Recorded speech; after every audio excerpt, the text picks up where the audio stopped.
हरे कृष्णा। सभी भक्तों का स्वागत है हमारे आज के गीतामृत कार्यक्रम में। चौथा अध्याय और चौथा अध्याय दिव्य ज्ञान योग की व्याख्या भगवान कर रहे हैं, जिसमें हमने ये 16वां श्लोक इसका भाग 1 लिया था हमारे पिछले सेटिंग में। आज हम इसका भाग 2 लेंगे। किम कर्म किम कर्मेति कवयोप्यत्र मोहिता तत्ते कर्म प्रवक्ष्यामि यज्ञात्वा मोक्षसे शुभा। किम कर्म किम कर्मेति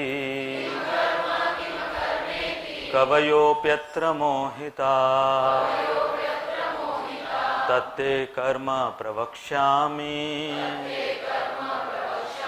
यज्ञात्वा मोक्षसे शुभा। किम कर्म किम कर्मेति कवयोप्यत्र मोहिता तत्ते कर्म प्रवक्ष्यामि यज्ञात्वा मोक्षसे शुभा।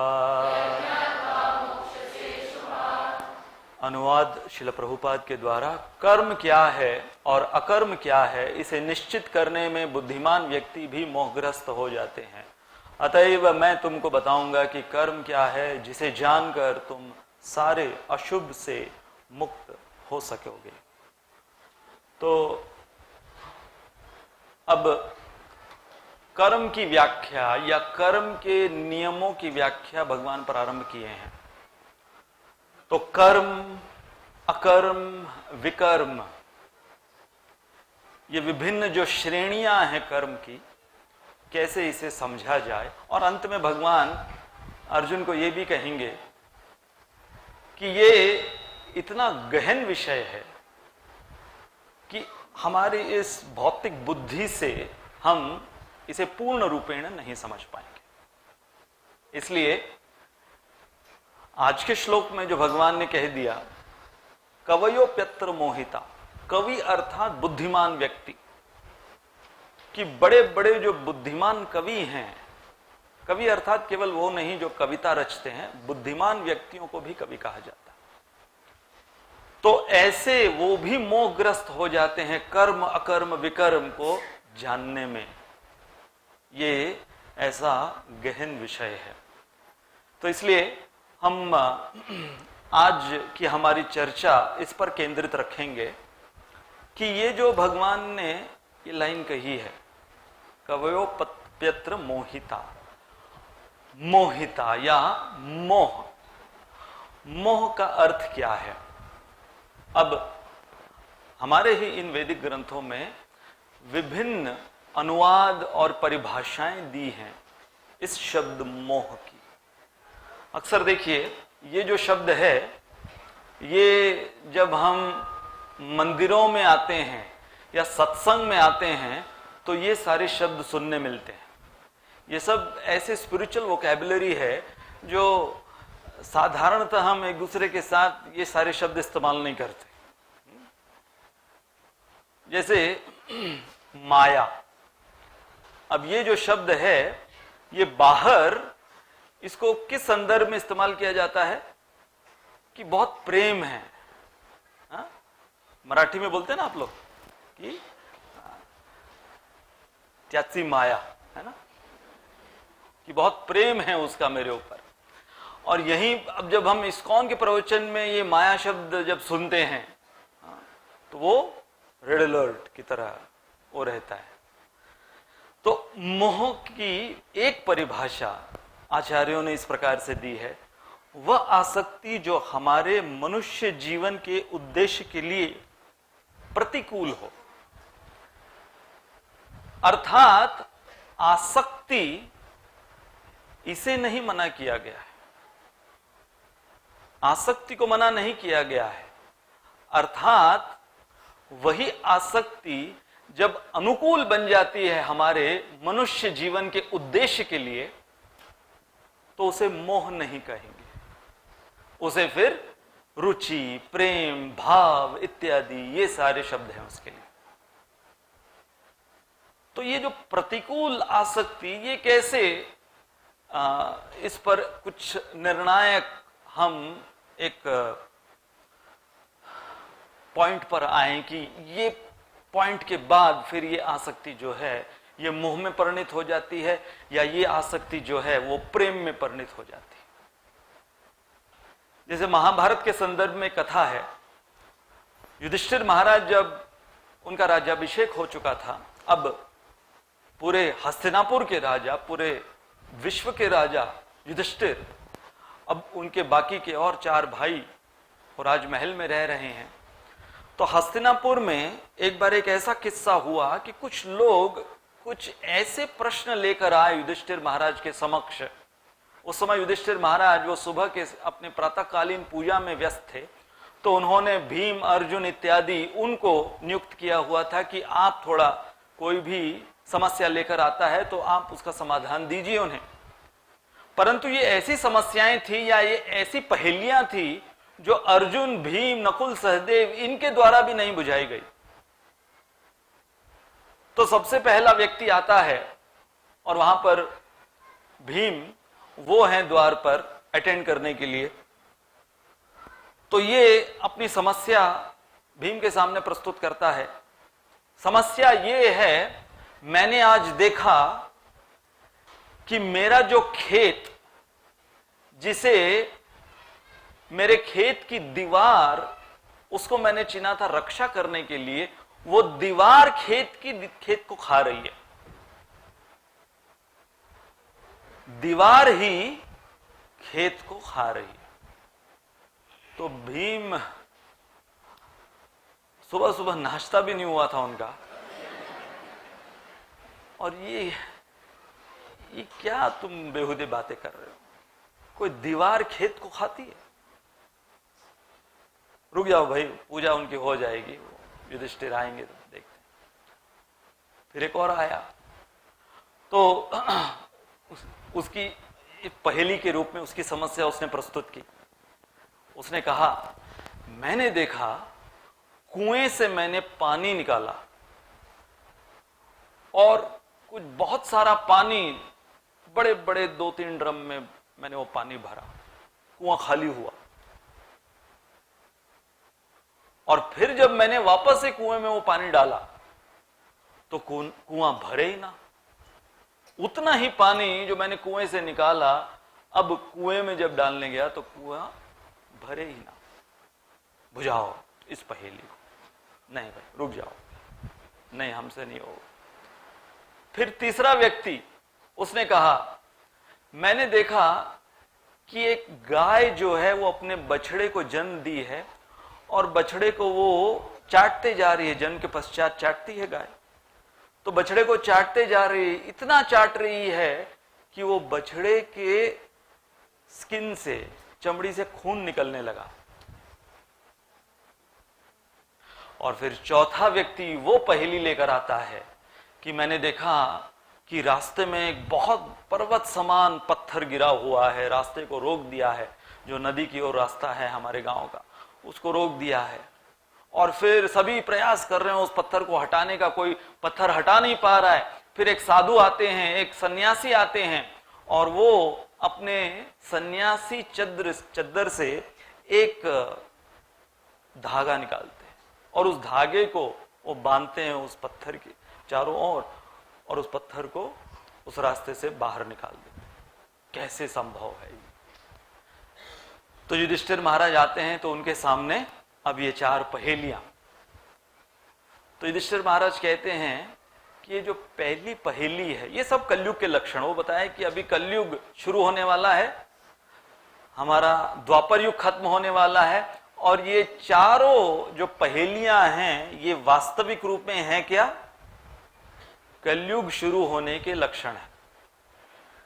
तो पहला लक्षण कलयुग का ये रहेगा, जो दीवार खेत की सुरक्षा के लिए बांधी जाती है वो उसी खेत को वो दीवार खाएगी। अर्थात जो रक्षक होंगे वो भक्षक बनेंगे इस कलयुग में। रक्षक ही भक्षक बनेंगे। फिर जो दूसरी पहेली याद है आप लोगों को, कुएं की पहेली, कि इतने सारे ड्रम भर गए पानी के, कुएं ने भरे, और फिर वो सारे ड्रम मिलाकर वापस से जब कुएं में पानी डाला तो कुआं भर ही नहीं पाया। अर्थात कलयुग में एक पिता कुएं के समान, वो 4-5 बच्चों का भरण पोषण कर लेगा, परंतु जब वो वृद्ध हो जाएगा पिता, तो ये 4-5 लड़के लड़कियां जो भी हैं बच्चे उसके, वो एक साथ मिलकर भी वो एक बूढ़े माता पिता को नहीं संभालेंगे। है ना, कलयुग में हम लोग फिर सुनते हैं तो कच कच करते हैं। तो ये कलयुग का दूसरा लक्षण। अच्छा, अब तीसरा लक्षण, ये जो मुद्दा है इसके ऊपर, कि कलयुग में मां बाप अपने बच्चों को इतना लाड़ प्यार देंगे, इतना लाड़ प्यार देंगे, इतना चाटेंगे, जैसे कि वो गाय उस बछड़े को। हमने देखा है कि आजकल 10th का एग्जाम बच्चों का किसी का चल रहा है, तो हमने देखा है कि वो जो माँ है, वो जब तक वो पेपर लिख रहा है तब तक वो प्रदक्षिणा करती रहती है एग्जामिनेशन हॉल का। और एक हमारा जमाना था, हम लोग 4 भाई बहन, हमारी माता को पता भी नहीं होता था कि मैं कौन से क्लास में हूं। लेकिन आजकल वो इतना अत्यधिक, ये नहीं कि लाड़ प्यार नहीं देना चाहिए, जैसे कि गाय जो है आवश्यक है कि वो अभी जो पैदा हुआ बछड़ा है उसको वो चाट कर साफ करे, परंतु अत्यधिक जब गाय चाटना प्रारंभ रखती है, अपना जारी रखती है, तो फिर वो जो बछड़ा है खून निकलने लगता है। इसलिए ये जो अत्यधिक चाटना, अत्यधिक लाड़ प्यार, जिसको इंग्लिश में कहते हैं pampering, there should be love and affection but not pampering, उसके वजह से वो मोह में परिणत होता है। और फाइनली युधिष्ठिर महाराज ने कहा कि वो जो सन्यासी, जिनके सन्यासी चद्दर से वो एक धागा निकाला गया, वो सन्यासी होंगे श्री चैतन्य महाप्रभु। और ये जो बड़ा पर्वत रूपी पत्थर रास्ते में रोड़ा डाले हुए है, वो है कलयुग के अनर्थ। और चैतन्य महाप्रभु जो सन्यासी अपने कृपा के चद्दर से एक धागा निकालेंगे इस हरे कृष्ण महामंत्र का, बोलो हरे कृष्णा कृष्णा कृष्णा हरे हरे, राम राम। तो ये एक धागा काफी रहेगा इस महान विशाल जो पर्वत रूपी पत्थर को उस रास्ते से बाहर निकालने के लिए। तो ये है एक अर्थ इस शब्द मोहिता का। ये तो हमने अक्सर सुना है, इल्यूजन। मोह का अर्थ है, एक और अर्थ है इल्यूजन का अर्थ है वो चीज जो दिखती है कुछ और परंतु होती है कुछ और। जैसे मैं लास्ट वीकेंड मैं बॉम्बे जा रहा था, तो नासिक रोड स्टेशन पर जन शताब्दी से मैं जा रहा था, तो अपना बैग लेकर मैं अपना वो जो फुटओवर ब्रिज है प्लेटफॉर्म नंबर 3 पर जा रहा था, तो एक व्यक्ति मुझे घूरे जा रहा है। और आपको समझता है कि जब आप ट्रैवल कर रहे हो तो कौन आपको घूरते जा रहा है। तो मैं कुछ समय से देख नहीं रहा था उसको डायरेक्टली, लेकिन मुझे समझ रहा था कि ये कॉन्स्टेंटली 10 मिनट हो गए घूरे जा रहा है। तो फिर फाइनली मैंने कहा कि इसको भी समस्या सुलझा देते हैं। तो मैंने उसकी तरफ देख लिया और मैंने कहा बोल ले भाई बोल ले, क्या कुछ प्रॉब्लम दिख रही है मेरे अंदर, क्या कुछ बोल ले। तो मैंने मुस्कुरा दिया और फिर उसको लगा कि हाँ मतलब ये नॉर्मल लगता है, बात करने लायक। तो उसने कहा महाराज आप वो योगी आदित्यनाथ के रिश्तेदार हो क्या?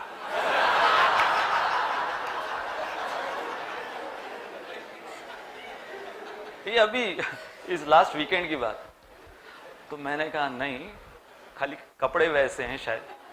नहीं नहीं, आप वैसे ही लग रहे थे, मुझे लगा आप शायद उनके रिश्तेदार हो क्या। मैंने कहा नहीं। फिर फाइनली उसने कहा आप भी ट्राई करो।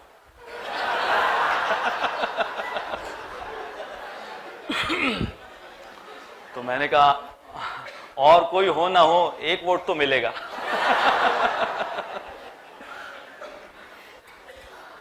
तो इल्यूजन, दिखता कुछ है, समझते हम कुछ और हैं, हाँ? उसका अर्थ कुछ और होता है।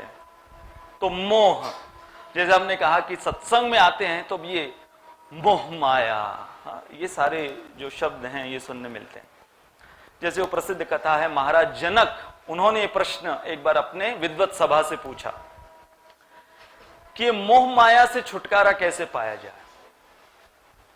और अपने विद्वत सभा से पूछा है तो वो सब, अब महाराज ने प्रश्न पूछा है तो सही सही उत्तर देना होगा, तो वो लोग अपने पोथियां खोले, शास्त्र खोले।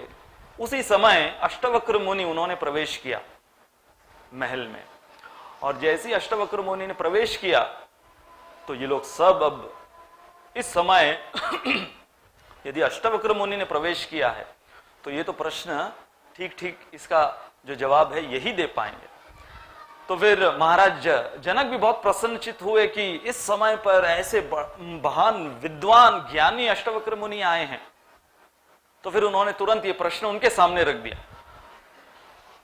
तो अष्टवक्र मुनि ने कहा, देखिए आप सबसे पहले आपके सिंहासन से नीचे उतरिए। ज्ञान जो है वो ऊपर से नीचे बहता है पानी की तरह। हम नीचे उतरिए। तुरंत महाराज जनक वो एक निचला स्थान लेते हैं, अष्टवक्र मुनि को अपने सिंहासन पर बिठाते हैं।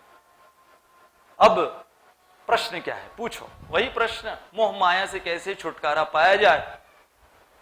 अष्टवक्र मुनि ने प्रश्न सुना, सिंहासन से उठ खड़े हुए और बाहर दौड़ने लगे। कल्पना करो, ये स्टाइल है उनका जवाब देने का। कि मान लो आप में से किसी ने मुझे प्रश्न पूछा, प्रभु जी मोह माया से कैसे छुटकारा पाया जाए, और मैं बाहर दौड़ने लग गया। आपको लगेगा ये तो हमसे छुटकारा पाने के लिए दौड़ रहे लगता है। लेकिन वो लोग असमंजस में पड़ गए, परंतु फिर भी जिज्ञासु थे कि अष्टवक्र मुनि जैसे विद्वान वो किसी साधारण कारण की वजह से नहीं बाहर दौड़ेंगे। तो सब लोग उसके पीछे पीछे, उनके पीछे पीछे दौड़ने लगे। बाहर एक बड़ा पेड़ था, पेड़ को उन्होंने आलिंगन किया अष्टवक्र मुनि ने, और चिल्लाने लगे, मुझे छोड़ दो, मुझे छोड़ दो, मुझे छोड़ दो।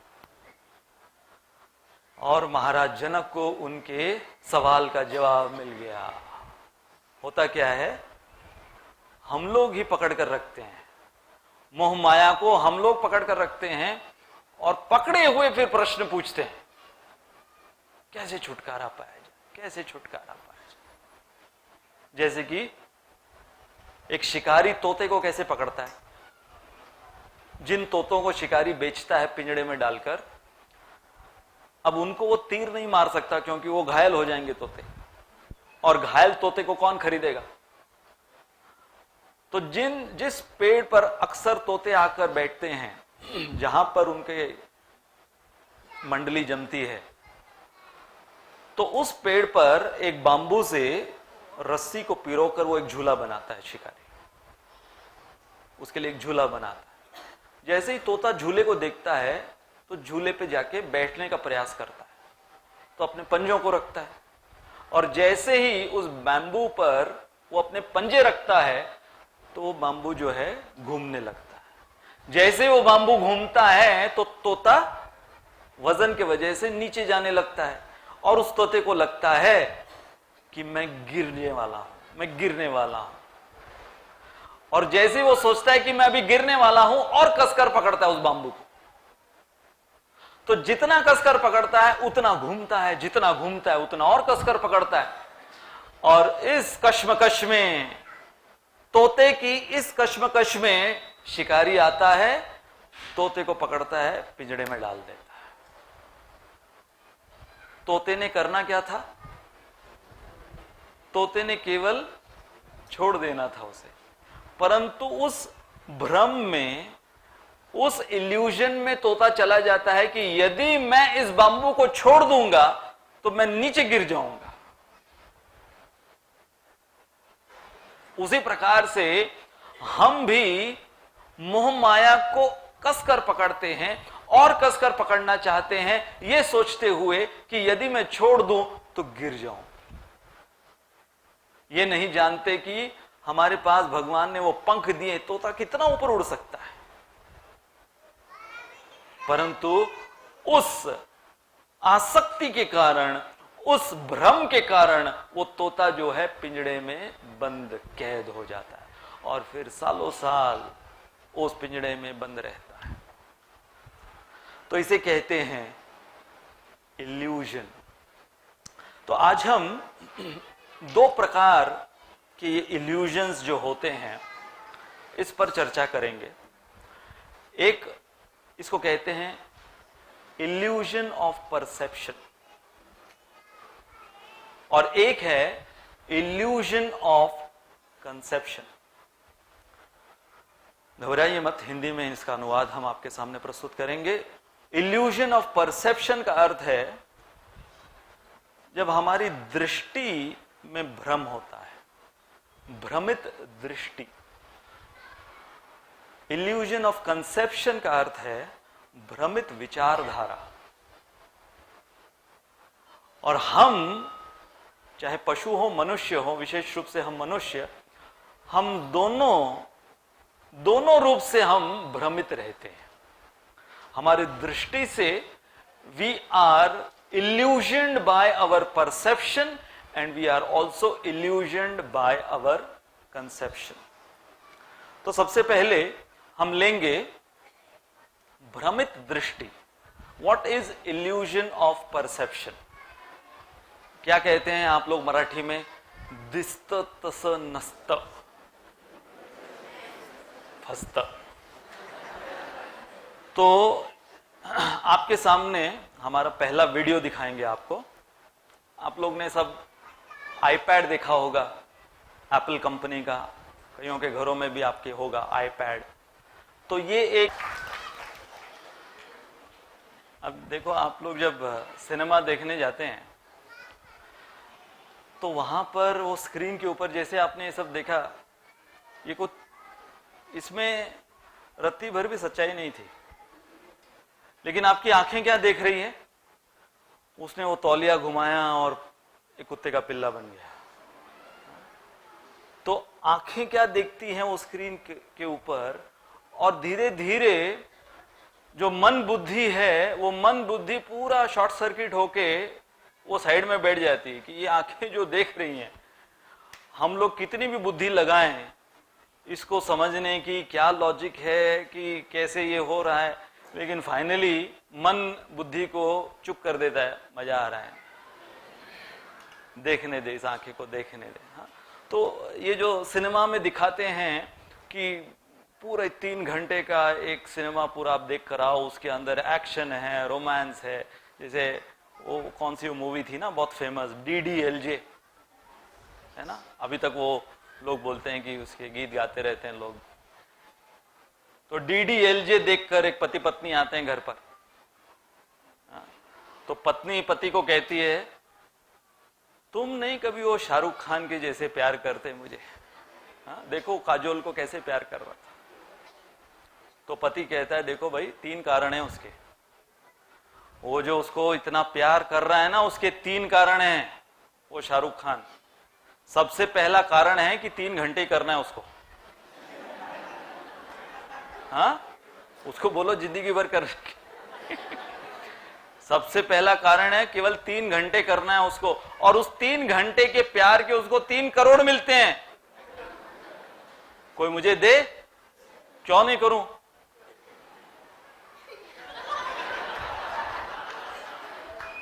हजार बार कर लूंगा दोनों हाथ ऐसे। और तीसरा कारण, जो सबसे महत्वपूर्ण कारण है तीसरा, वो ये है कि वो काजोल उसकी बीवी नहीं है। तो देखो ये जो सिनेमा में ये जो भ्रम दिखाते हैं, अब आप देखो ये विशेष रूप से बॉलीवुड के अंदर, पता नहीं आजकल इस प्रकार के सिनेमा बनते हैं क्या, वो लास्ट सीन होता है कि जब वो विलन जो है वो हीरो को गोली मारने के लिए उसने वो तमंचा आगे कर दिया है और ट्रिगर दबा रहा है और गोली छूट गई है, और फिर उसकी माँ हीरो के सामने आ जाती है, अपने सीने पर गोली ले देती है। अब आप देखिए गोली की स्पीड क्या होती है, हाँ? गोली की स्पीड क्या है, उसकी मां की स्पीड क्या है? मतलब किसी भी पॉइंट ऑफ व्यू से ये बात आपके दिमाग में फिट हो सकती है क्या? और फिर फाइनली उसको गोली लग गई है, एक नहीं 3-4 गोलियां लग गई है, और मरने से पहले जो सबसे क्रूशियल सीक्रेट है उस मूवी का, वो मरने से पहले बोल के मरती। मतलब इतना उसके अंदर खून है, इतनी जान उसके अंदर है, वो डायलॉग बोलने के लिए, वो सीक्रेट बताने के लिए, बेटा वही तेरा भाई है। हाँ।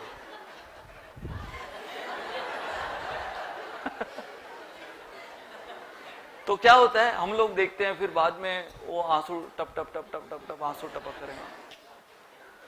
मैं अभी वो कल्याण में था तो मैं वहां पर बता रहा था कि कई बार हमें लगता है कि भक्ति की परिभाषा हम कैसे देते हैं, या सत्संग हम किसे कहते हैं, कि हम लोग बैठकर रामायण सीरियल देख रहे हैं टीवी पर, हाँ, अपने बेडरूम में रामायण सीरियल देख रहे हैं, और वहां पर सीता को रावण ने अगवा कर लिया है, और देखते हुए टप टप टप टप आंसू गिर रहे हैं, और लेज चिप्स खाते हुए, हाँ, लेज के चिप्स खाते हुए आंसू बहा रहे हैं, और फिर हमें लगता है कि हम कितने राम के भक्त हो गए, कि किसने ऐसे आंसू बहाए होंगे रामायण देखते हुए।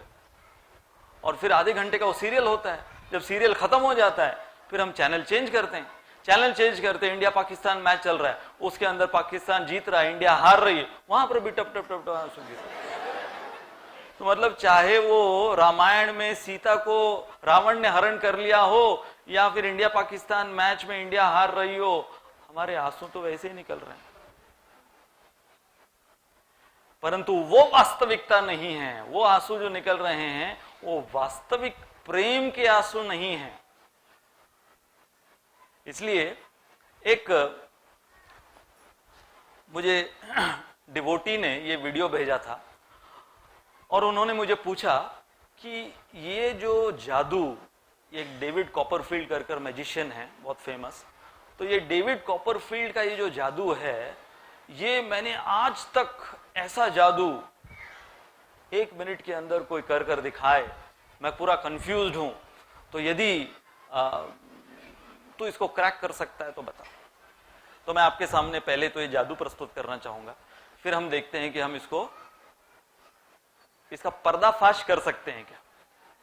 क्रैक नहीं, पर्दाफाश। तो बेसिकली ये जादू इस प्रकार का है, इसमें इंग्लिश में लिखा हुआ आएगा कि वो आपको जो ताश के पत्ते होते हैं, तो ताश के पत्ते दिखाए जाएंगे, और उसके अंदर फिर वो आप लोग सबको पूछेगा, शायद आपने भी देखा होगा ये, तो फिर आपको वो पूछेगा कि इसमें से आप आपके मन में एक ताश का पत्ता सिलेक्ट कीजिए, और फिर वो आपके मन में जाके पता लगा लेगा कि कौन सा पत्ता आपने सिलेक्ट किया है, और उसमें से फिर एक पत्ता जो आपने सिलेक्ट किया वो गायब कर देगा।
जादू नहीं है, उसने सारे पत्ते बदल दिए। हाँ, आंखों में धूल झोंकी है। जब पहली दफा मैंने देखा मैं समझ गया ये कैसे बेवकूफ बना रहा है। आपको समझ में आया? उसने सारे पत्ते बदल दिए, तो आपने जो सोचा वो तो होगा ही नहीं, जो जिसने भी जो पत्ता सोचा होगा वो होगा ही नहीं, क्योंकि सारे पत्ते सेकंड इस स्लाइड में बदल चुके। वैसे ही जब हम इस प्रकृति में मोहग्रस्त हो जाते हैं तो जो वास्तविकता है वो हमें दिखती नहीं। This is called the illusion of perception.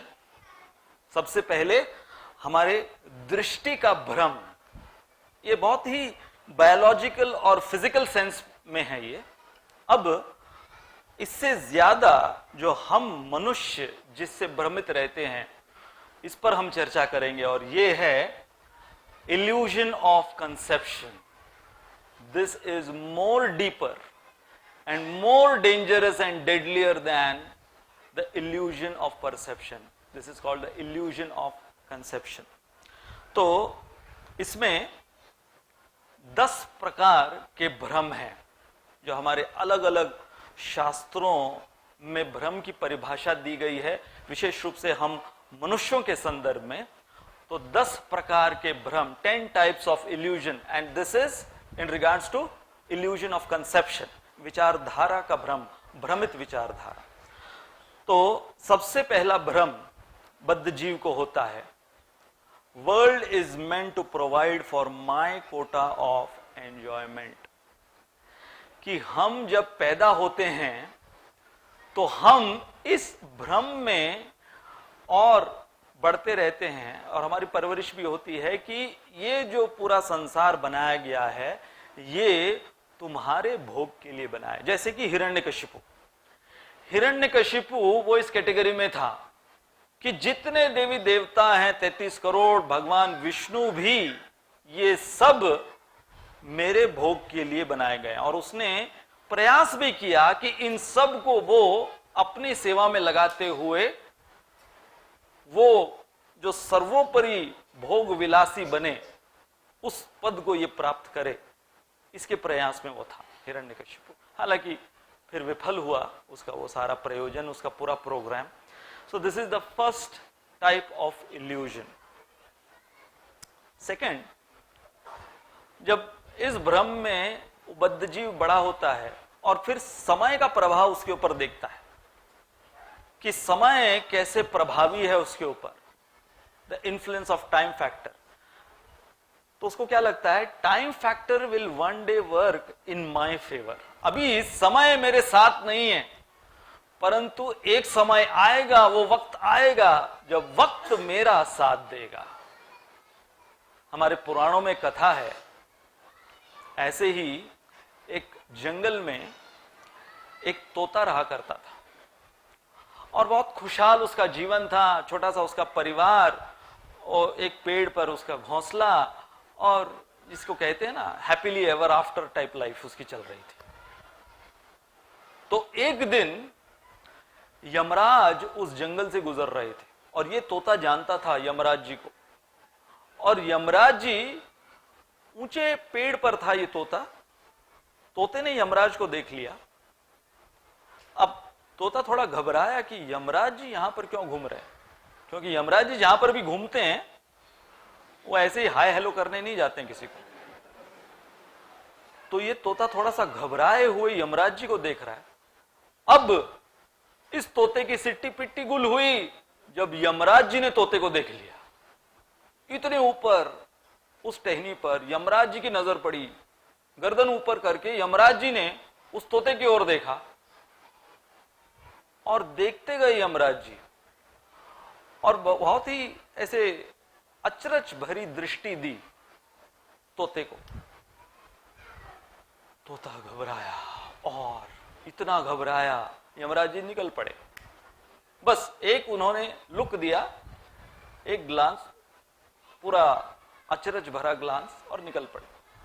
अब ये तोता कैसे उसको डिकोड करे, क्या बात है, क्या होने वाला है पता नहीं। तो फिर वो गए गरुड़ जी के पास, अब गरुड़ जी कौन है? सारे पक्षियों में वो सारे पक्षियों के सरदार हैं गरुड़ जी। तो ये तोता गरुड़ जी के पास जाता है, ऐसा रिपोर्ट करता है कि ऐसे ऐसे हुआ, आज यमराज जी आए, उन्होंने मेरे को ऐसा देखा, पता नहीं कुछ कहा नहीं, परंतु देखकर अचरज उनके एक्सप्रेशन में था, उनके फेस पर। तो गरुड़ जी कहे कि ज्यादा से ज्यादा यमराज क्या कर सकता है? मृत्यु दे सकता है ना। अरे तू मेरे पीठ पे बैठ, मैं तेरे को ऐसी जगह जाकर छुपाता हूं कि देखना सबसे सेफ स्पॉट होगा। तो तोता बैठ गया। अब गरुड़ जी उड़ते उड़ते 7 समंदर पार और 7 पर्वतों को पार किया। 7 समंदर और 7 पर्वतों को पार करते हुए एक लोकालोक करके पर्वत है, जो कि केवल गरुड़ जी पहुंच सकते हैं उस पर्वत पर।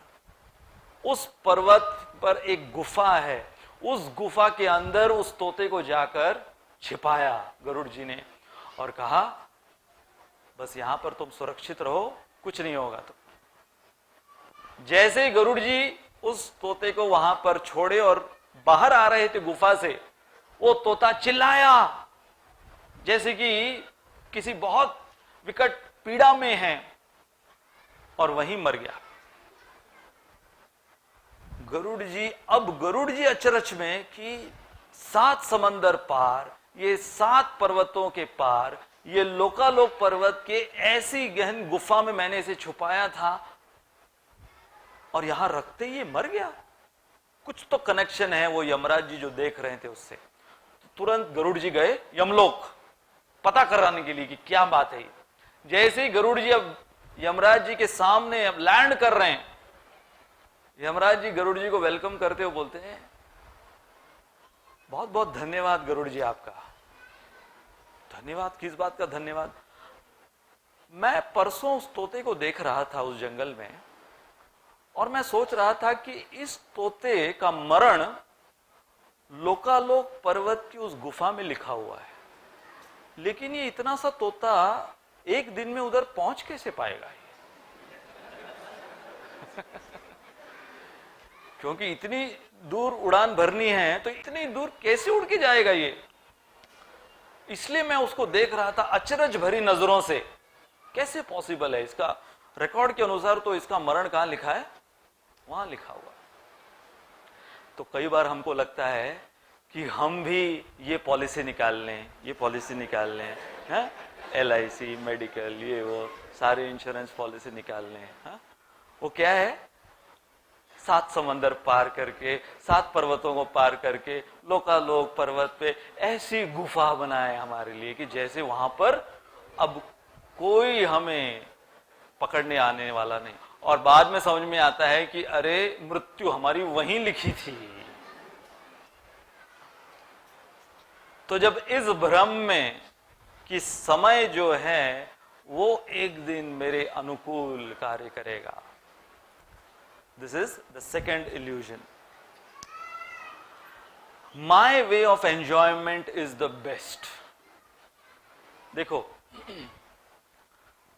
हम देखते हैं कि चाहे कोई विदेशी हो या देशी हो, चाहे कोई गुजराती हो, महाराष्ट्रियन हो, पंजाबी हो, साउथ इंडियन हो, बंगाली हो, कोई भी हो, आप देखो सबके अपने अपने एक तौर तरीके होते हैं इस संसार को भोगने के।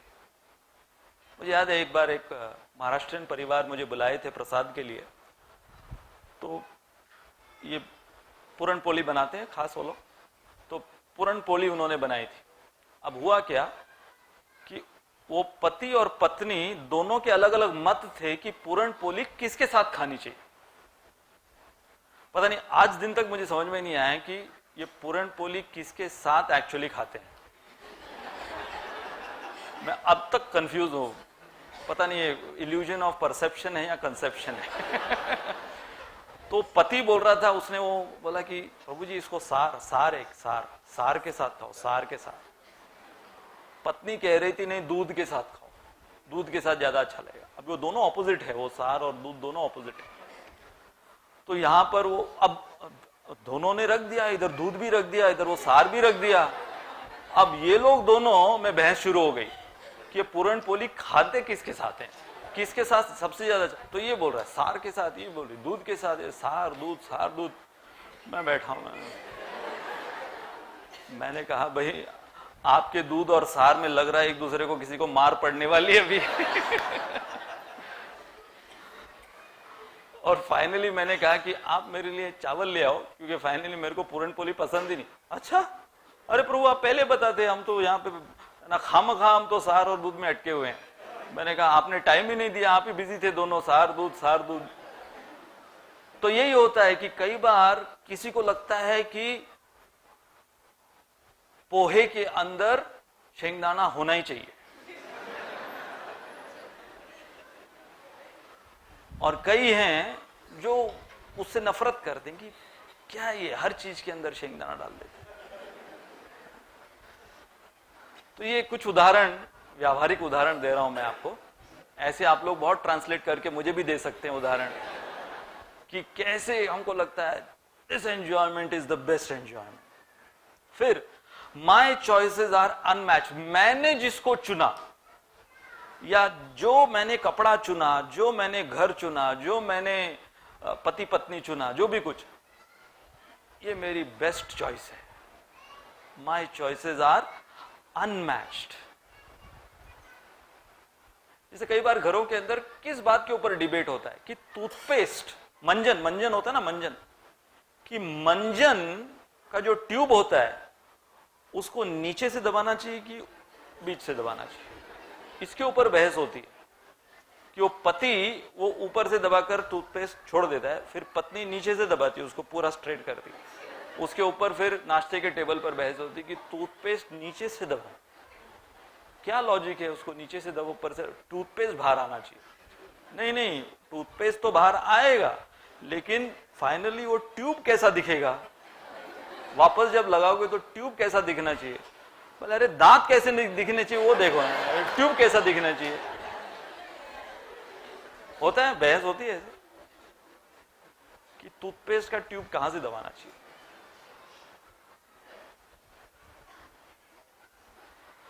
माई डिसीजंस आर अनक्वेश्चन्ड और दे शुड बी अनक्वेश्चन्ड। कि बेटा इंजीनियर बनेगा या डॉक्टर बनेगा, तो माँ कह रही कि नहीं इसको डॉक्टर बनना चाहिए, बाप कह रहा है कि नहीं मेरे तरह इंजीनियर बनना चाहिए। तो माँ कहती देख लिया ना तुमने इंजीनियर बन के, तुमने कौन सा ना 30 मार्क खा बन गए तुम।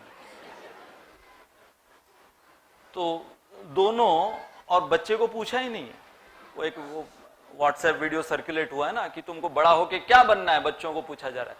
तो एक लड़की वो कहती है कि मुझे स्मार्टफोन बनना है, मुझे स्मार्टफोन बनना है, क्योंकि सबसे ज्यादा समय मेरे माता पिता स्मार्टफोन के साथ बिताते हैं, इसलिए मुझे बड़ा होके स्मार्टफोन बनना है। तो ये choices, decisions, the way I enjoy. अच्छा, ये एक बहुत इंटरेस्टिंग बात है, जब हमारे मन में कोई बात बैठ जाती है, चाहे वो कोई सुखद घटना हो या दुखद घटना हो, अक्सर मन क्या करता है, वो सुख में हमको इस भ्रम में डालता है कि नित्य रूप से ये सुख बना रहेगा, नित्योत्सव रहेगा ये। और जब हम दुख में चले जाते हैं तो मन बोलता है कि बस अब इसके बाद तुम्हारे जीवन में कोई सुख नहीं लिखा, बस खत्म हो गया, तुम्हारे सुख का कोटा खत्म हो गया। So when in pain mind eternalises pain, when in pleasure mind eternalises pleasure. दोनों भ्रम है, क्योंकि जिस रफ्तार से दुख आया है उस रफ्तार से वो जाएगा भी, और जिस रफ्तार से सुख आया है वो उस रफ्तार से जाएगा भी। दोनों में अटको मत। इसलिए ये सुख और दुख, ये दोनों निर्धारित करता है कि हम देहात्म बुद्धि में रहें। जैसे वो कहा जाता है ना कि जब सुख आता है तो सुख में अटको मत, दुख आता है तो उसमें भटको मत। तो सुख में हमको लगता है कि हां ये जो मेरा देह है ये मुझे सुख दे रहा है, उसमें हम फिर से देहात्म बुद्धि में। और जब दुख आता है तो अरे दुख, मुझे ये देह जो है मुझे दुख दे रहा है, फिर से देहात्म बुद्धि। सो आइदर पेन और pleasure, this mind makes sure that we are in bodily concept of life. Next, whatever happens is to happen within this one life. ये एक बहुत लोगों की फिलॉसफी बन गई है आजकल, है ना। चार्वाक मुनि उन्होंने क्या कहा, ऋणम कृत्वा घृतम पीवेत यावत जीवेत सुखम जीवेत भस्मी भूतस्य देहस्य कुत पुनः आगमन भवे। 4 दिन की जिंदगी है, ऐश कर लीजिए। तो ये जो लोग इस फिलॉसफी के बेसिस पे जीते हैं अपना जीवन कि बस यही जीवन है, जिंदगी ना मिलेगी दोबारा, है ना, बस जितना मजा लूटना है इस जिंदगी में लूट लो, उसके बाद में तुमको कोई जिंदगी नहीं मिलने वाली, पुनर्जन्म कोई है ही नहीं। और कई बार हम लोग पुनर्जन्म जो है वो हमारे सहूलियत के अनुसार उस पर विश्वास भी करते हैं। जैसे एक बॉस वो अपने एम्प्लॉय से पूछ रहा था, तुम पुनर्जन्म पे विश्वास करते हो? उसने कहा, सर कभी तो करते हैं, कभी कभी कर लेते हैं, कभी कभी नहीं करते। नहीं, वो उन्होंने कहा कि नहीं, ठीक ठीक बताओ, तुम पुनर्जन्म पे विश्वास करते हो कि नहीं करते? नहीं सर, इतना तो नहीं करते। नहीं, करना शुरू करो। क्यों करना शुरू करें? क्योंकि जिस दादाजी के डेथ पर तुम छुट्टी लेकर गए थे ना, वो मिलने आए थे, तो शायद अपने अगले जन्म में आए होंगे मिलने के लिए। So better you start believing in reincarnation, because the grandfather whom you declared dead came to meet me. तो इसलिए इसके पीछे भी फिलॉसफी क्या है? चाणक्य पंडित कहते हैं कि जब इंद्रिय भोग करना है तो समझ लेना चाहिए कि अरे मैं अमर हूं, इतना जीवन है जीने के लिए, कभी हो जाएगा, ठीक है। परंतु आत्म साक्षात्कार का विचार जब आए तो समझ लेना चाहिए कि समय बहुत कम है, तुरंत मुझे आत्म साक्षात्कारी बन जाना चाहिए। हम लोग उल्टा करते ना, उल्टा करते। जैसे राधेश्याम प्रभु हमारे जो ब्रह्मचारी हैं, तो वो जब ब्रह्मचारी बने, हमारे इस्कॉन पुणे के टेम्पल प्रेसिडेंट, जब वो ब्रह्मचारी बने तो उनकी जो सिस्टर्स वो बहुत व्याकुल हो गई कि अरे ये क्या कर रहा है, आईआईटी का ग्रेजुएट, एमटेक, ये ब्रह्मचारी बनने जाने वाला है इतनी कम उम्र में। तो वो भी इस्कॉन में रुचि लेने लगी, पढ़ने लगी कि ये क्या फिलॉसफी से इतना प्रभावित हुआ है। फिर फाइनली सारी फिलॉसफी पढ़ने के बाद उन्होंने अपने भाई से कहा, देखो ये प्रभुपाद अपनी पुस्तकों में कहते हैं कि ये आत्मा अमर है, इसको जन्म मिलते रहते हैं, अलग अलग उसको शरीर मिलते रहते हैं, तो तुम तो अमर हो ना, तो तुम अगले जन्म में ब्रह्मचारी बन जाना, है ना। उन्होंने प्रभुपाद की पुस्तकें पढ़कर वो सही लॉजिक उनके ऊपर डाला, तो तुम अगले जन्म में ब्रह्मचारी बन जाना, तुम तो अमर हो। राधेश्याम प्रभु भी आईआईटी के ग्रेजुएट, उनके ही भाई, तो उन्होंने अपने बहनों को कहा, यही प्रॉमिस मैंने पिछले जन्म में भी मेरी बहनों को किया था, उसको मैं पूरा कर रहा हूं फिर इसके बाद ये एक कैटेगरी का भ्रम होता है, बहुत इंटरेस्टिंग है, I can solve everyone else's problem. मतलब अपना तो सुलझ नहीं रहा है, और कई लोग वो ऐसा दावा देते हैं कि बस यदि अगला प्रधानमंत्री मुझे बनाया जाए तो मैं ये सारा काला धन लेकर आ जाऊंगा। ये कुछ जानते नहीं ये लोग क्या करना है, कंसल्ट नहीं करते। So some people they are in this illusion that they can solve anyone's problems. This is a very typical kind of illusion some people have. जैसे मेरा एक दोस्त, मेरा बैचमेट था वो, अर्जिंदर, तो वो मुझे बताया करता था कि उसके पिताजी के पास सारी समस्याओं का, मतलब खासकर तौर पे उसकी समस्याओं का, मतलब मेरी सारी समस्याओं का मेरे पिताजी के पास एक ही हल होता था। जैसे वो टिपिकल घर के अंदर एक सीन, अब वो पढ़ाई लिखाई में इतना स्मार्ट नहीं था, तो कभी उसको जस्ट पासिंग मार्क्स मिलते थे। हाँ, कभी कभी वो कुछ सब्जेक्ट में फेल भी हो जाता था। मैथ्स बहुत कमजोर था उसका। अब इसके पिताजी जब भी उसको कोई नसीहत देते थे तो एक ही नसीहत देते थे अपने बेटे को, तू सुबह जल्दी उठाकर और ठंडे पानी से नहाया कर। चाहे ये हरजिंदर बताता था कि चाहे इसके जीवन में कुछ भी प्रॉब्लम्स आ रहे हो, मेरे पिताजी के पास एक ही सोल्यूशन था, सुबह उठाकर ठंडे पानी से नहाया। तो ये बोले मेरा मैथ्स कमजोर है, तो सुबह नहीं उठता है। अरे सुबह उठने मैथ्स से क्या संबंध है उसका? मैं हेड बॉय के लिए सिलेक्ट नहीं हुआ, तो सुबह नहीं उठता है। अब ये इतना तंग आ गया ये हरजिंदर कि हर मेरी कोई भी प्रॉब्लम मैं प्रेजेंट करता हूं तो सुबह नहीं उठता है, तो ठंडे पानी से नहीं नहाता। तो फाइनली पिताजी मेरे को एड्स हो गया। अरे तू सुबह उठ के तो देख यार,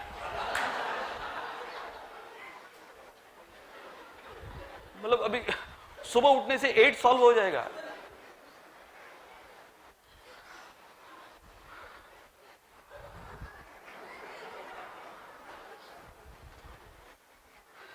My problems are the most important। मतलब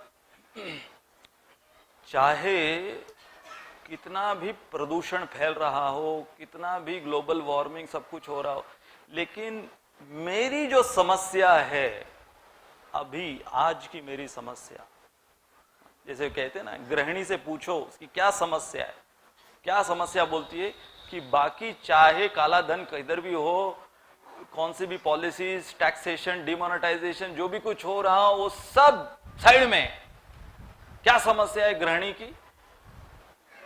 नौकर नहीं है परसों से, शौहर वही है बरसों से।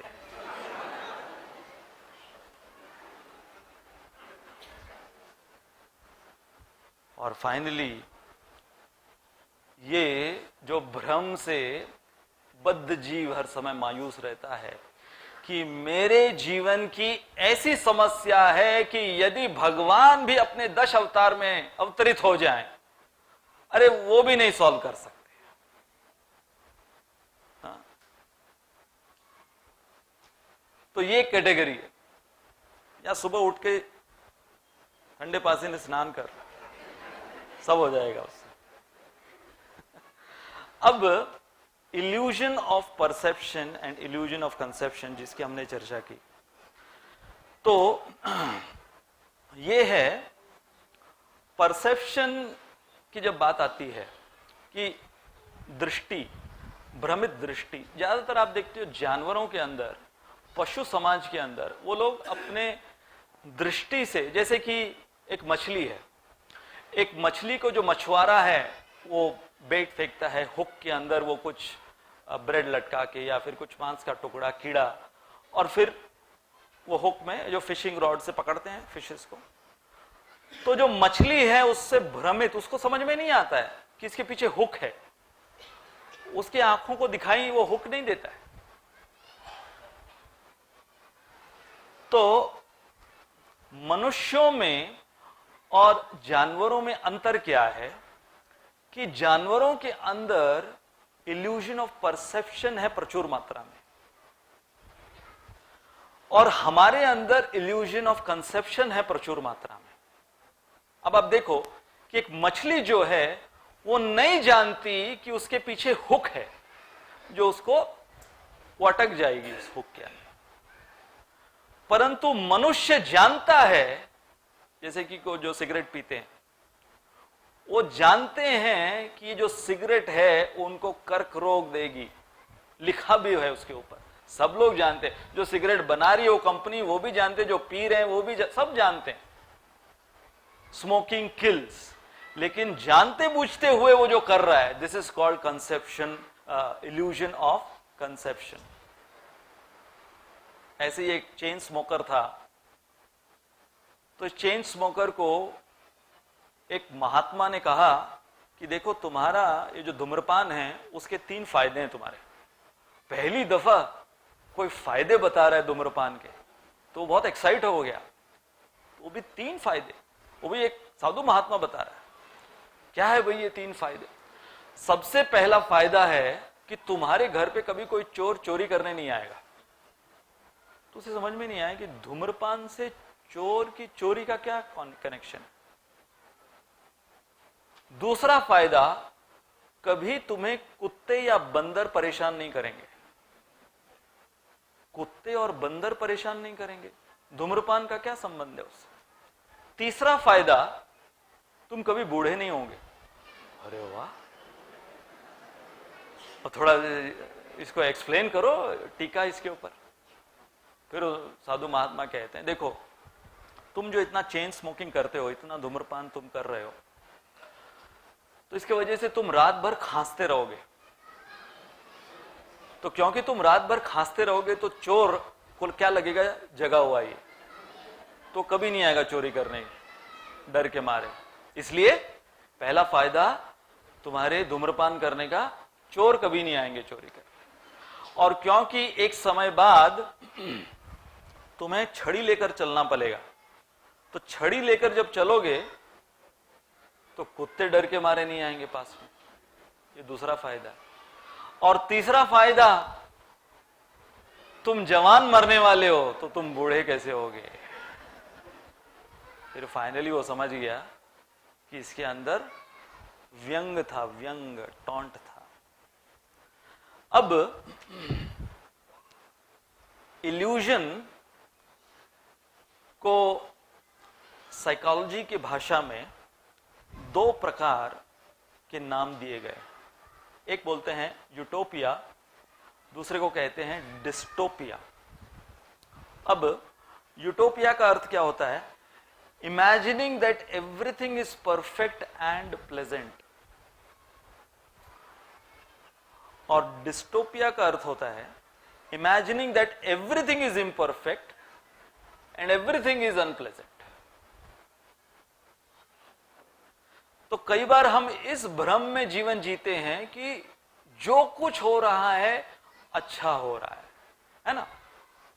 कई बार आप आओ कि आप लोगों को कोई सत्संग में ये सुना दे, तुम्हारे साथ जो हुआ अच्छा हुआ, जो हो रहा है अच्छा हो रहा है, जो होगा अच्छा होगा, है ना। कितना सुनने में अच्छा लगता है, लेकिन ये गीता का सार नहीं है। हाँ, ये पूरनपोली का सार होगा ये गीता का सार नहीं है। जो हुआ अच्छा हुआ, जो होगा अच्छा होगा। भगवान अर्जुन को ये नहीं बोले कि तू जा भीख मांग ले, वो भी अच्छा होगा। नहीं, उठा गांडी और लड़ यहां पर।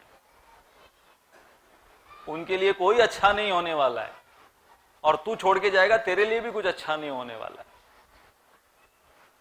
तो इसलिए imagining that everything is going to be perfect और एवरीथिंग इज परफेक्ट। जैसे राधानाथ महाराज का एक बार आगरा में उनके एक बुक लॉन्च का बड़ा प्रोग्राम ऑर्गेनाइज डिवोटीज कर रहे थे। तो शुभ विलास प्रभु हमारे उस समय वो महाराज के जर्नी होम के मेन प्रोमोटर ऑर्गेनाइजर थे। तो मुझे बता रहे थे कि उन्होंने आगरा में बहुत बड़े बड़े कुछ फॉरेनर्स, क्योंकि ताजमहल है वहां पर तो इतने फॉरेनर्स आते हैं, तो फॉरेनर्स के लिए एक बुक लॉन्च ऑर्गेनाइज किया था और बड़े हॉल के अंदर, सेमिनार ऑडिटोरियम के अंदर किया था। और उन्होंने सुबह का टाइम रखा था, क्योंकि सुबह के समय ये सारे फॉरेनर्स जो है, और वो ऑडिटोरियम था ताजमहल के निकट, ताकि वो लोग ताजमहल देखकर सीधे ऑडिटोरियम में आ जाए। तो अक्सर आगरा में ताजमहल देखने के लिए लोग सुबह के समय, सनराइज के समय और सनसेट के समय, ये दो समय सबसे ज्यादा भीड़ रहती है फॉरेनर्स की। तो इन्होंने सुबह सनराइज के समय 7:30-8 बजे ऐसा रखा था कि ये लोग सनराइज में ताजमहल देख लेंगे और फिर प्रोग्राम के लिए आएंगे। तो महाराज को बुलाया गया, खास बंबई से आगरा, पूरा ऑर्गेनाइज, इन्होंने सब कुछ अपने अनुसार परफेक्ट रखा। परंतु उस दिन, जिस दिन महाराज का प्रोग्राम, उस दिन कोहरा छा गया। कोहरा जानते हैं ना, फॉग, धुंध। तो कोहरे के वजह से कोई फॉरेनर ताजमहल देखने ही नहीं आया, कोई नहीं आया। पूरा फ्लॉप शो था वो प्रोग्राम। महाराज वहां पर वेट कर रहे हैं, अब कोहरा तो वो छटे ना, 10 बज गए, 11 बज गए। तो फिर वहां पर जो महाराज बोले कि ठीक है, अब इतना बड़ा ऑडिटोरियम, उसके अंदर जो ऑर्गेनाइजर्स थे इधर उधर जो घूम रहे थे, महाराज बोले चलो उनको मैं कुछ सुना देता हूं। तो जितने 10-15 ऑर्गेनाइजर थे उनको स्टेज पे ही बुला लो, अभी उधर इतने बड़े ऑडिटोरियम में तुम लोग कहां बैठोगे। तो स्टेज पे ही वो लोग आ गए। फिर महाराज ने 1-1.5 घंटे तक फॉग के ऊपर लेक्चर दिया कि ये धुंध क्या है। फॉग के ऊपर राधानाथ महाराज ने लेक्चर दिया और सभी वो स्टेज पे बैठ के वो लेक्चर सुन रहे हैं। अभी सभी लोग उस भी भाव में है ना कि फ्लॉप शो हो गया, कोई आया नहीं, हमको ही सुनना पड़ रहा है लेक्चर। फिर फाइनली महाराज ने बहुत डेडली क्वेश्चन पूछ दिया। 1.5 घंटे के लेक्चर के बाद महाराज ने पूछा, how many of you understand English. और खाली एक ने हाथ ऊपर किया।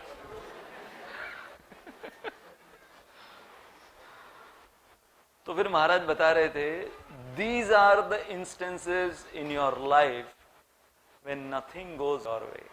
आप एक भ्रम में रहते हो, यूटोपिया में रहते हो, that everything is going to be perfect according to my plan, my arrangement. So there is something called utopia and there is something called dystopia. कि हाँ, अब हमको मायूस भी होके नहीं जीवन जीना है कि अरे मेरे साथ इतने फेलियर्स हुए हैं, तो मतलब कोई है ही नहीं मेरे जीवन में, कोई सफलता लिखी नहीं है शायद, मतलब मैं शायद पैदा ही फेलियर के लिए हुआ हूं, मैं शायद पैदा ही दूसरों को जिताने के लिए हुआ हूं। इसलिए महाभारत में जब युधिष्ठिर महाराज वो भीष्म पितामह से मिलते हैं, तो भीष्म पितामह युधिष्ठिर महाराज को कहते हैं, ये एक बहुत ही प्रैक्टिकल नुस्खा दे रहे हैं युधिष्ठिर महाराज को, और हमारे लिए भी बहुत प्रैक्टिकल है सीखने के लिए। Nothing in this world is absolutely perfect और एब्सोल्युटली इम्परफेक्ट। और 4 चीजें बताते हैं। ऑब्जेक्ट, नो ऑब्जेक्ट, कोई वस्तु यदि हम ले, कोई भी वस्तु इस संसार की ऐसी नहीं है जो एब्सोल्युटली परफेक्ट हो, और कोई भी वस्तु ऐसी नहीं है जो एब्सोल्युटली इम्परफेक्ट हो। जैसे कि कोई वस्तु अगर हम लें, सेल फोन, किसी को पूछा गया ये question, do you use cell phone, उसने जवाब दिया, cell phone is using me. समझ में आया इसका? So yes, you should use cell phone, there is nothing wrong in using a cell phone, but cell phone should not start using you. So no object is absolutely imperfect, no object is absolutely perfect.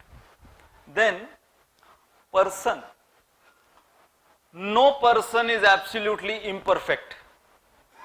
चाहे कोई कितना भी अनपढ़ गंवार, चाहे कितना भी वो जाहिल हो या अपाहिज हो या बदसूरत हो या कितने भी दुर्गुणों से भरा हो, कुछ ना कुछ उसके अंदर होगा which will be something less than imperfection.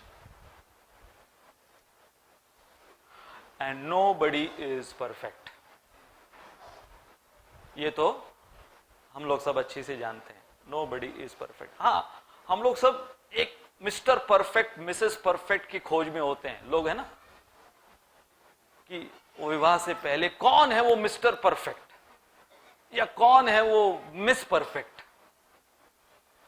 और उस समय उनको लगता है जब वो है ना ऐसे ऐसे जो ख्वाब उबलते हैं कि हाँ यही है वो मेरे ख्वाबों का राजा या मेरे ख्वाबों की रानी, ड्रीम गर्ल, ड्रीम बॉय, ये सब कुछ।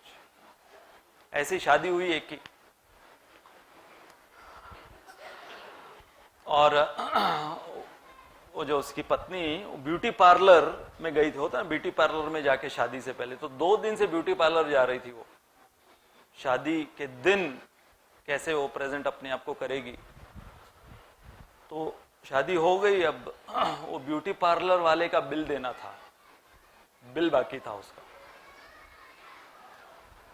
तो ये जो अभी नया नया पति बना है, तो इसने जाके बिल दिया। इसने क्या किया, इसने उसको एक नया आईफोन दिया, आईफोन का बॉक्स पूरा पैक्ड। ये इतना खुश हो गया, आईफोन 7 का बॉक्स। फिर इसने खोला तो उसके अंदर नोकिया 1100 का फोन था। तो ये आया, ये बोला यार तूने ये क्या किया जो तूने किया? 2 दिन पहले तूने भी मेरे को आईफोन 7 पैक करके दिया था। 2 दिन बाद समझ में आया नोकिया है वो।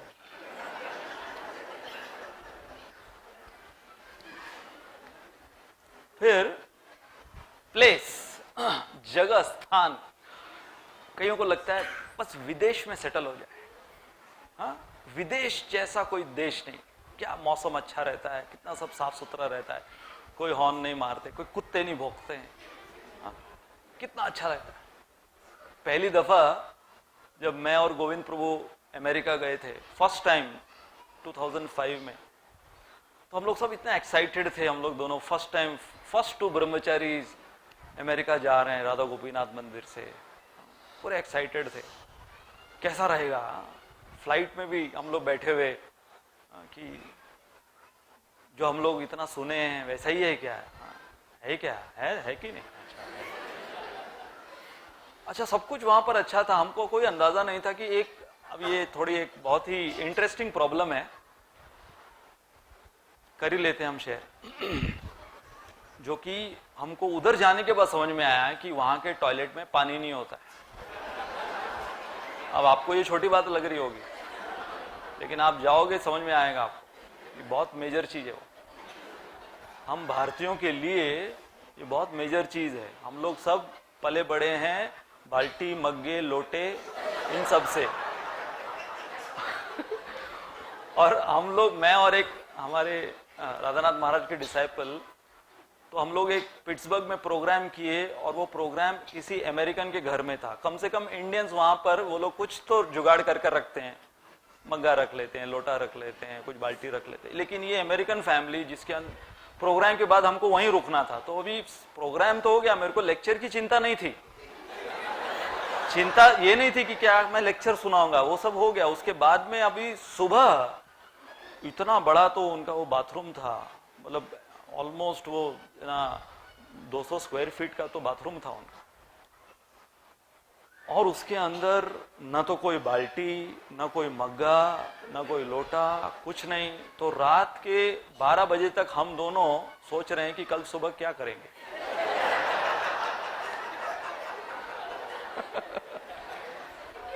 प्रॉब्लम हमारे, हम लोग 16 माला की नहीं सोच रहे हैं कि 16 माला कैसे करेंगे।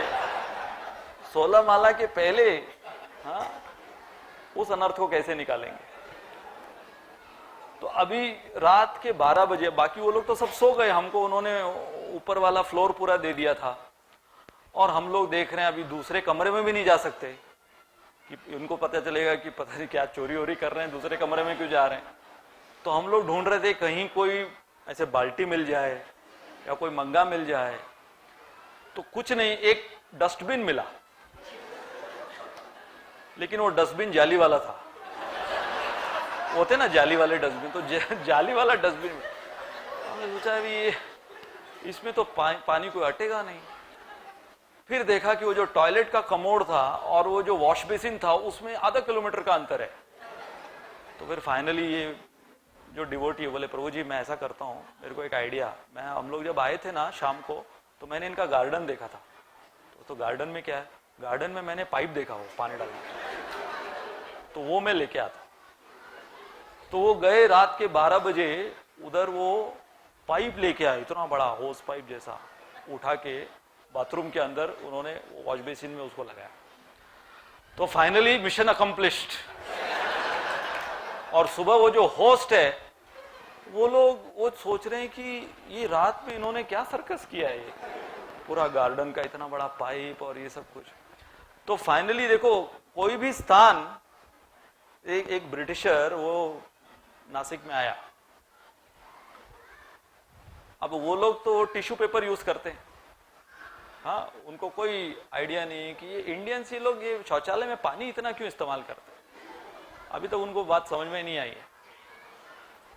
तो ये भी इस क्वेश्चन को लेते हुए जिंदगी भर फाइनली इंडिया में आया है ये अंग्रेज, और नासिक में उसने मिसल पाव खाया है अपनी तर्रे वाली जो है ना मिसल, एकदम लाल मिर्ची, हाँ, खुले हाथ से डाली हुई, तो वो उसने खा ली।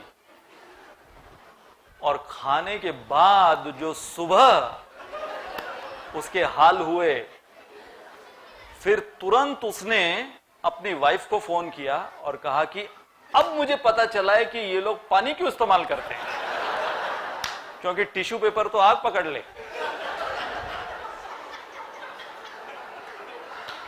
सो देयरफॉर नो प्लेस, क्षमा करना मुझे कुछ भावनाओं में बह गया मैं।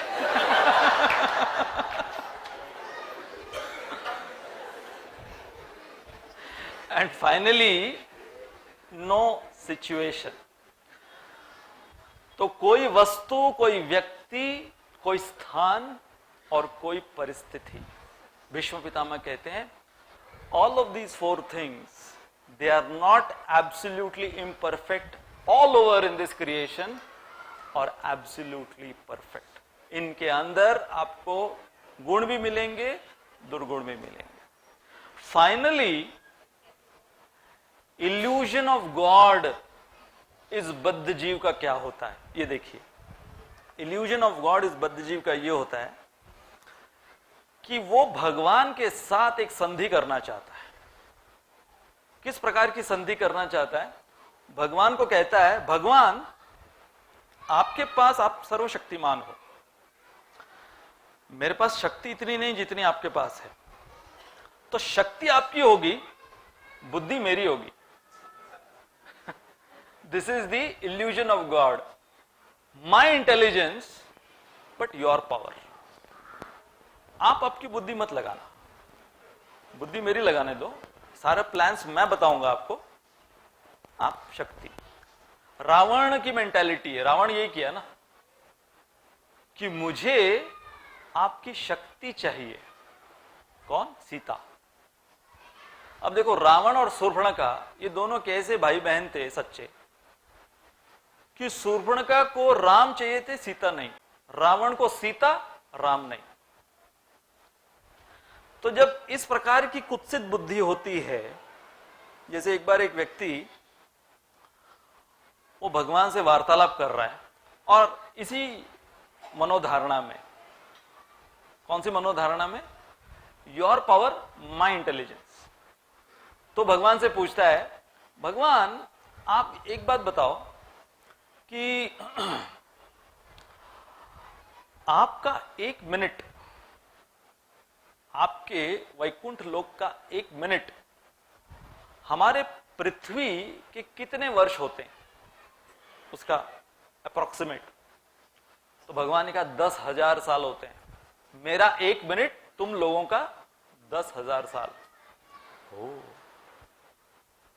फिर उसने पूछा, आपका 1 रुपया हमारे कितने रुपए होते हैं? तो भगवान ने कहा, मेरा 1 रुपया तुम्हारा 1 करोड़। फिर इसने फाइनल क्वेश्चन अपना, भगवान फिर 1 रुपया दोगे? क्या पूछता है? 1 रुपया दोगे? भगवान कहते हैं, 1 मिनट रुक।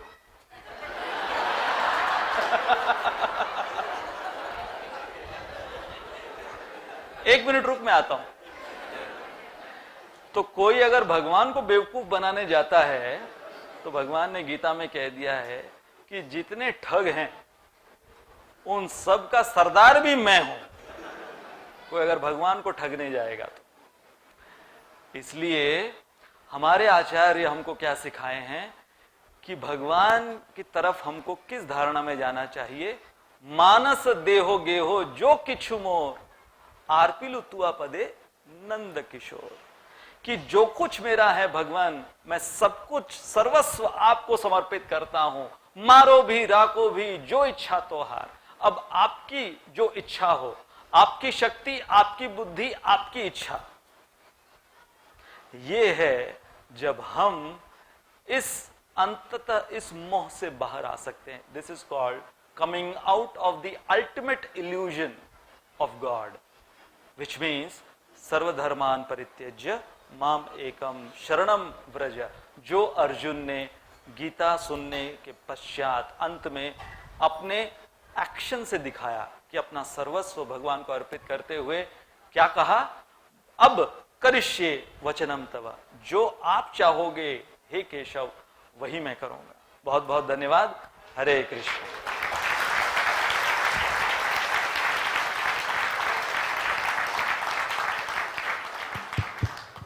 श्रीमान शिक्षाष्टकम प्रभु की जय। श्रीमद् भगवद गीता की जय।